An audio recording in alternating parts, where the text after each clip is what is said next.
ओम साई राम। आप सुन रहे हैं साई फरिश्ते कविता की वाणी, जहाँ हर सुबह सूरज की पहली किरण के साथ बाबा भेजते हैं एक पवित्र संदेश जो थके मन को सुकून और टूटे विश्वास को एक नई दिशा देता है।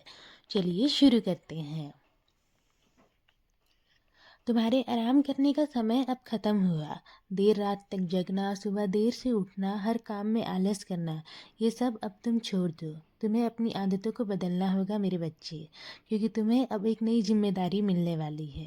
तुम कहते थे ना कि बाबा मुझे काम दिला दो, तो बस तुम्हारे लिए काम मैंने ढूंढ लिया है और तुम उसे पूरी ईमानदारी से, मेहनत से मेरा नाम लेकर शुरू करो।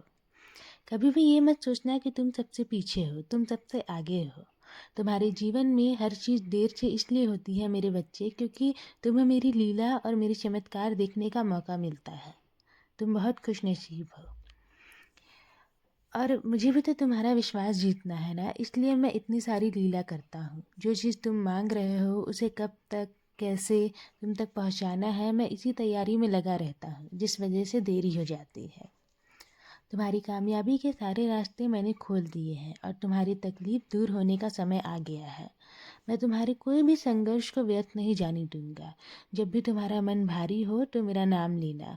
जब कोई रास्ता समझ ना आए तो मुझे याद करना, मैं तुम्हें रास्ता दिखा दूंगा। और जब लगे कि कोई साथ नहीं है तब जान लेना कि मैं हर पल तुम्हारे साथ हूँ।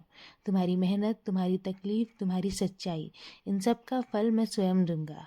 मेरे दर से कोई भी खाली नहीं लौटता है और तुम भी नहीं लौटोगे, विश्वास रखो। जो तुम मांग रहे हो ना मेरे बच्चे, वो तुम्हें ज़रूर मिलेगा, और जो तुम नहीं मांग पाए वो भी मैं जानता हूँ और वो भी मैं तुम्हें दूंगा। सब्र रखो, मैं हर पल तुम्हारे साथ हूँ। मेरी ऊदी का टीका रोज़ लगाया करो, इससे तुम्हारे मन को शांति और नई ऊर्जा मिलेगी।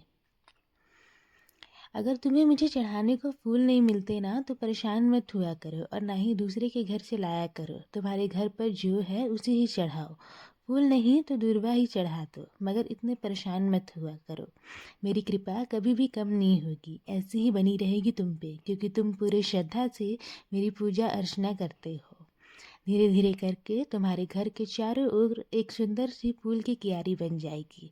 फिर तुम्हारा जैसा मन करेगा वैसे फूल तुम मुझे चढ़ाना। अब अपने दिल को हल्का करो, मेरी कृपा सदैव तुम पर और तुम्हारे पूरे परिवार पर ऐसे ही बनी रहेगी।